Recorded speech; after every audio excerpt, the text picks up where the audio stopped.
So in this video, I'm going to be explaining and detailing a lot of the unknowns that are currently kind of inside the SMMA agency industry. One of the big ones is burner accounts, burner email, burner domains and whatnot. And the other one is Lemlist. So Lemlist is an automation software that enables you to automate your email outreach. And burner accounts are something that you use in order to ramp up outbound prospecting, which is just another word for email outreach. And in this video, I'm going to show you from start to finish how to create your burner accounts, the use of them, and how you create them in a way that actually serves a purpose and it doesn't take away from like the main account itself. And I'll explain what I mean by that. I'm going to show you how to set up your Lemlist account. And also I'm going to show you how you can import leads into Lemlist and create your email outreach flows and your automations for the best possible conversion rates. Currently, I'm using Lemlist for all of my outreach and we're booking a myriad of meetings, and that's not even, we're probably sat at around 60, 50, probably more 50-60%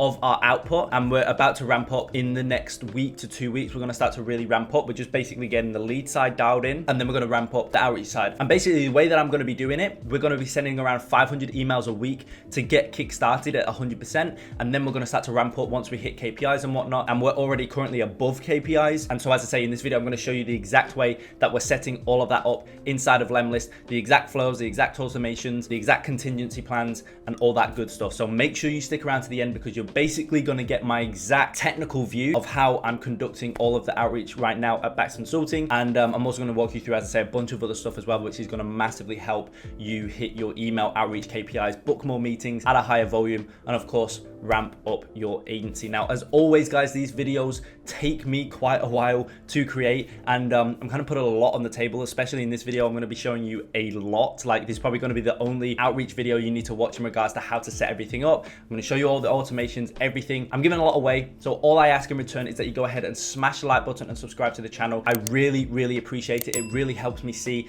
exactly what videos you guys like, what you don't, and it enables me to make more of the videos that you like, that you find value in. So make sure, if you do find value in this video, if you don't like the video, but if you do find value, please go ahead and smash the like button, and I'll be sure to do more of this type of video. So before we set up our outreach processes, the automations, and we import our leads in, we personalize the emails while still doing it at volume and whatnot. I'll show you all of that here in a minute. Before we do any of that, we need to set up our burner emails, our burner domains. Now, what is a burner email? What does it do? What's the reasoning? Why do we set them up? And all that good stuff. Well, first of all, a burner email, a burner account or domain, it's basically, so you've got your main domain. Let's use me as an example, right? I've got Bax Consulting, right? I've got two burner accounts right now. One is baxconsulting.net and the other one is baxconsulting.info. And why do I have .net and .info? Well, the reason being is because when you start to send email outreach, what can happen is your emails can get blacklisted by the provider. I always use Google. I love Google. I love G Suite, which is actually now,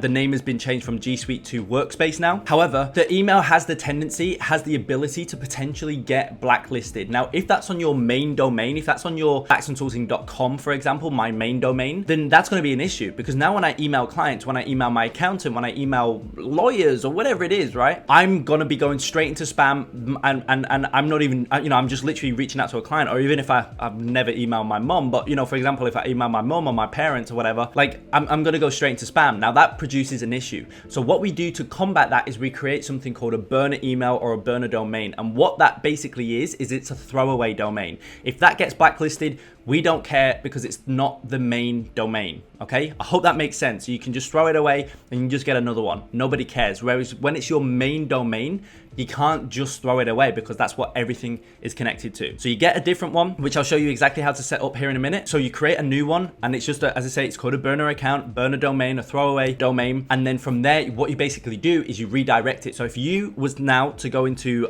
Google and you typed in baxconsulting.net or baxconsulting.info, is going to redirect you to my main domain. That just helps with email outreach when you're reaching out to a prospect and they look at your domain and they see that you're the founder of like baxconsulting.com, or in your subject line or wherever you send the traffic to, right? You may, not in the subject line, I meant to say the signature. You've got baxconsulting.com, for example, but then they see your email, it's baxconsulting.net. They may be like, oh, what's that? They search baxconsulting.net. It's fine, because it redirects straight to your main website, main funnel, whatever it is anyway. So let's get the burner domain set up. I'll show you exactly how to do so. So I've just come to workspace.google.com. Okay, this used to be called G Suite. As you can see here, G Suite just got better, introducing Google Workspace. That's what this is called now. So Workspace, there you go. Obviously, just go get started. Business name. So everything's the same, right? I would still just go Bax Consulting. You can obviously select however many employees you've got. Okay.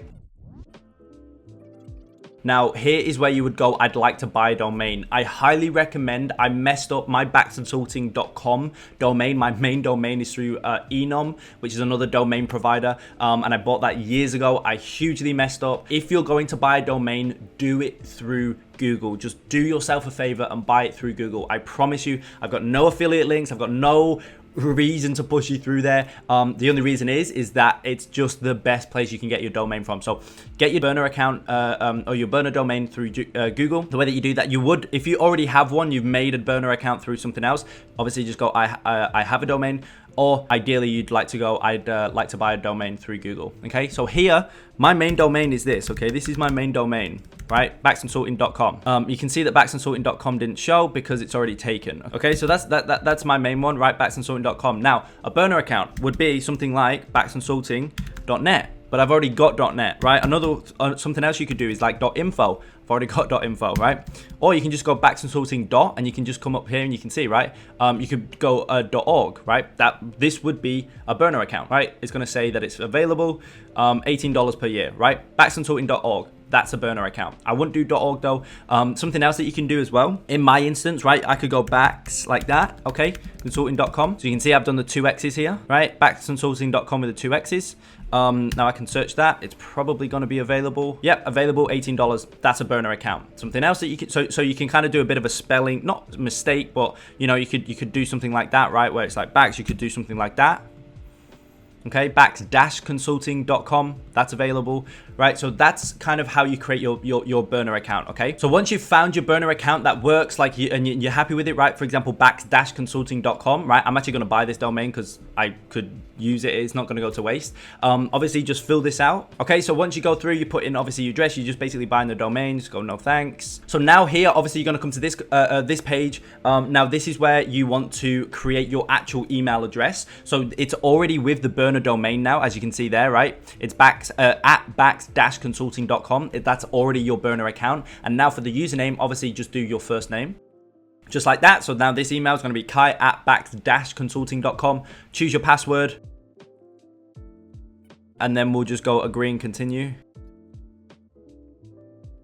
Okay, so now we'll just obviously just go next. It's $16.80 a month. That's in Australian though, bear in mind. Okay, so once you obviously go through that process, you buy the domain. I actually just bought that as well, like bax-consulting.com. I've just bought that burner account. Okay, so now you'll obviously come to this page. Just go continue to admin console. And so now basically what we've gone ahead and done is created our burner account. And this is what we're going to link up to Lemlist, which is what I'm going to show you here in a minute. Okay, now I want to show you quickly a lot of people, and I want to get this issue, I want to talk about this issue really quickly to show you the difference between a burner account and just another user. So what a lot of people do, okay, this is the brand new account that I've just created, right? kai@bax-consulting.com, brand new account. Okay, now a lot of people think that if they was to go add new user here and they go and they do a new user, right? So for example, they'll go admin, or you could even just do my first name here, okay, Kai Bax, and then the primary email, like you do like a new email, right? So you go admin, for example, right? Then you go add new user.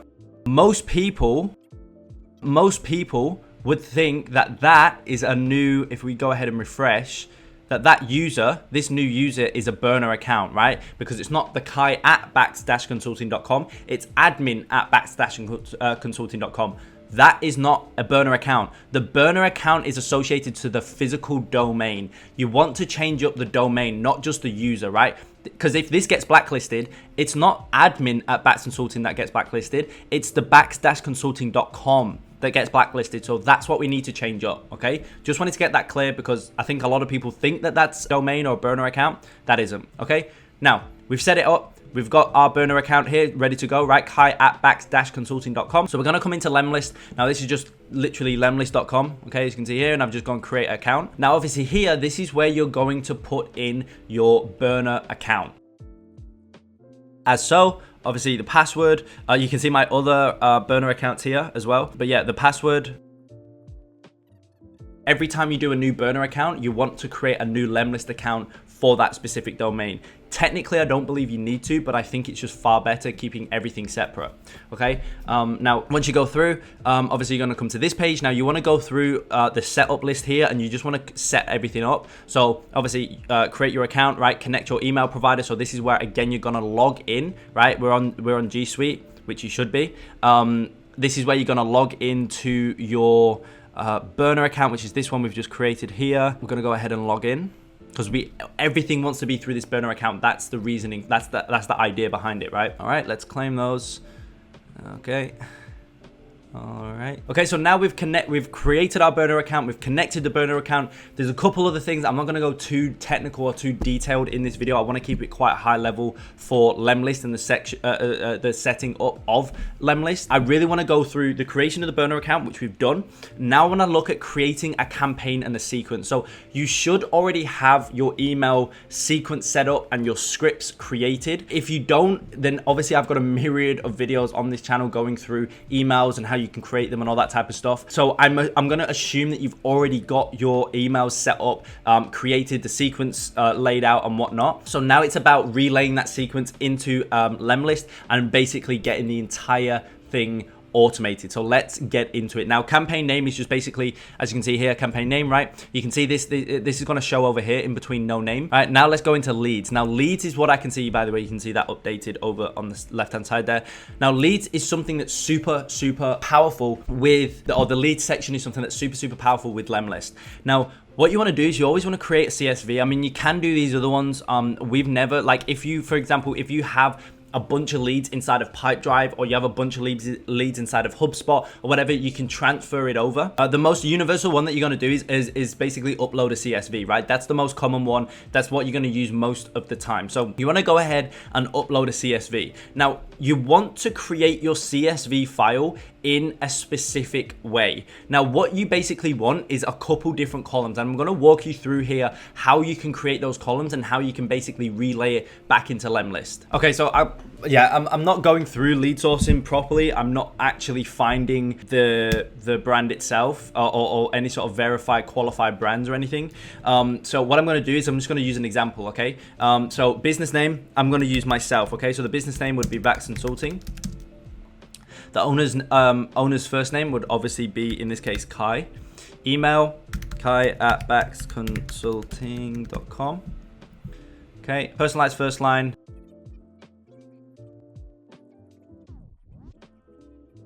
No thought put into this. Please do not copy what I'm doing here. I'm putting no thought into it. It's just for an example, okay? So once you do this, you collate all of your leads, right? You get a lead list of 100, 200, 500, 1,000, whatever it is. What you can then do is go file. You want to go download as CSV, okay? Comma separated values. Okay, so now you come back into the Lemlist itself. You would go upload CSV, and you would drop that CSV into there just like that, okay? Now, you've got column name at the top, and you've got Lemlist type. Okay, so the column name is obviously what we've just built out here, right? It's the very top of each column.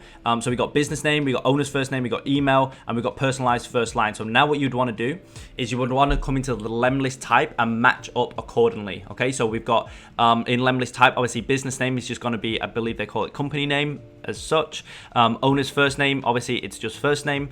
Email, it's going to do what it can do, which is email. It's going to match what it can match, and then you have to just input the rest, right? And this last one here, personalized first line, this is one of the most amazing things about Lemlist. They have a section that is a first line. So you'd want to come into here, and it's called icebreaker. Okay, so they call it the icebreaker, we call it the personalized first line. It's the exact same. But when you select that in your email template, it's going to automatically import that personalized first line into that respective brand's email that you're sending out. And you can do this at 100 times, right? To 100 leads. And because that custom variable is inside of that email at that point, it's going to import the respective first line for that company for that email. It's so powerful. This is how you can send hundreds and hundreds of emails at a very efficient rate. Okay, so that's the first line. Obviously, that's the only this is the only input that I've got, right? It's just one, but you would do it for all of your leads. You would go through your lead sourcing process. You would have like 100, 200, 300 leads, and you just do that, okay, for your columns. Now let's go into sequence. Now let's have a look at your sequences. So you've got a couple types here. We can do inspirations, we can go blank, right? Inspirations is kind of what they tell, or you know, they give us an idea. I like to just do blank though. You know, they've got these like really cool custom images, videos that you can use and whatnot, but I just like to do blank. I like to write my own emails out and whatnot. But basically, because you would have, as I said at the start of the video, you should have already built out your email scripts. You should have already built out your email sequences and whatnot. And so what you can do at that point is you can just simply copy paste your email scripts into this section right here. Now, if you watch one of my previous videos on email outreach, you would have remembered this resource that I actually gave access to you in the description of that video. And at the bottom of it, I did 2 email examples, right? You can see here, I did 2 email examples. Now go and watch that video where I talk about and I build these emails out with you and I show you the best structure to use for your emails. If you haven't watched that video already, obviously do it after this video. But I'm going to use this example right here. It's not the best email in the world, but it has a pretty good structure to it. So I'm going to use this as an example. Now, obviously, that, as you can see, because I've already built it out, I've just literally came into here and I've just copied and pasted it into here. So now what you can do in your sections where you want it to be the personalized part, what you would do is, obviously in that bit I wanted the personalized name. So what you do is you'd simply come down to this section down here where it says custom variables, and you can basically import the custom variables that obviously we matched up before, right? So we had first name, so that's where I'd import that, right? So you can see first name. And then the personalized first line in this section here, you can see, right? This is the personalized first line. I was reading your article, which I found through source, and honestly, I loved your approach to team management. But that's a specific personalized line for this specific brand, okay? Now, what we're gonna do there is we're gonna take that out and we're going to put in the custom variable that we had that matched up, right? Which is the icebreaker. We could even do like first name and have the icebreaker on the next line. Okay, now obviously this would not be there either because that was part of it. Now the rest of it though, the rest of this email is entirely scripted, okay? The rest of this email is entirely scripted, so you can have that word for word because that is the scripted part. The only part of your email that won't be scripted is the icebreaker or your personalized first line. Now because we built it out in here, right? We built this out here, obviously you can structure it correctly. Personalized first line is obviously all done through here, and then this is gonna get automatically imported into this icebreaker here because that's what we've matched it up as. Now every lead that sends out, they're going to get their personalized approach in their email, and you can obviously send it out at a ridiculous scale. Okay, so have that. Okay, now go through, just obviously make sure everything else makes sense. Obviously if you have specific personalization throughout the email, for example here, after reading through your article, I took a deep dive into enter brand name. Okay, well here you would take that out and you would import the company name, right? You'd input the company name, take that space out, and then you just go back through and make sure everything else looks good, which it does. You could maybe even here, okay, something like that. So there's your first email. Now what you would, you put your subject in as well. Now what you do is you go add a new step, okay, blank, and same thing again, right? You just paste out email 2, right? And then add your new step, paste out email 3, add email step, add a new step, paste out email 4. Okay, let me add 3 steps just so you get a good understanding or a good idea. Okay, so you paste that out. Now we've got step 1, we've got step 2, and we've got step 3. Now you can see in between each step, you've got wait for 1 day then, or you can wait for 2 days then, step 2, wait for 1 day then, step 3. So you can build it out however you want to do it, whatever the sequence is that you want to for them to go through in terms of the days. You can also see at the top here, you can do you can split test. So step 1 could be, 50% get email variation number 1 and 50% get email variation number 2, right? For step 1, and then they go to step 2. That could help, you could do that to split test your subject line. You could split test the body. You could split test the CTA. Doesn't really matter. You can split test very easily. You can do it obviously at every single stage as well. It's just so streamlined, so automated. Okay, that's how you build that out. Very simple. Now what we want to do is we want to save our information. Then we want to go to schedule. Now schedule, Not too much to do, to be honest. Okay, so basically in here, this is schedule name, right? You just want to set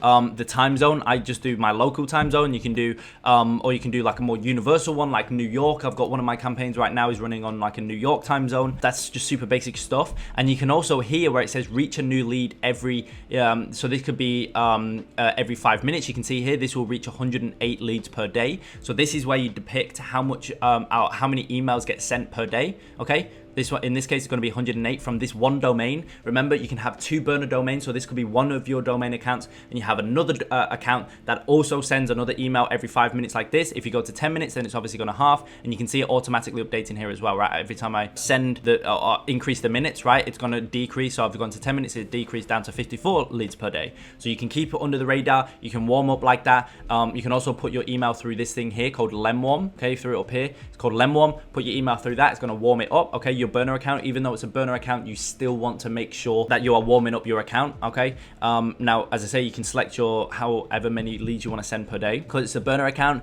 you can kind of be a bit more reckless with it. And then obviously down here you've got your days that you want to send, right? So you can send Monday through Sunday. You can just do the weekdays. We just do the weekdays. Okay, we just do Monday through Friday. Okay, then obviously you just want to save it. And then here is a bit more, it's just kind of some options, right? So here, this is where you can do email address to use to send emails. So this is what I was talking about before. You can add multiple email addresses to this account. And then for this campaign, you do, you select, for example, this email address. And then for the next campaign, if you had more emails in here, you would have, obviously they would show here, and you can do that for the next campaign. Okay, now with your tracking, you've got obviously don't track email opens, don't track link clicks, don't track replies.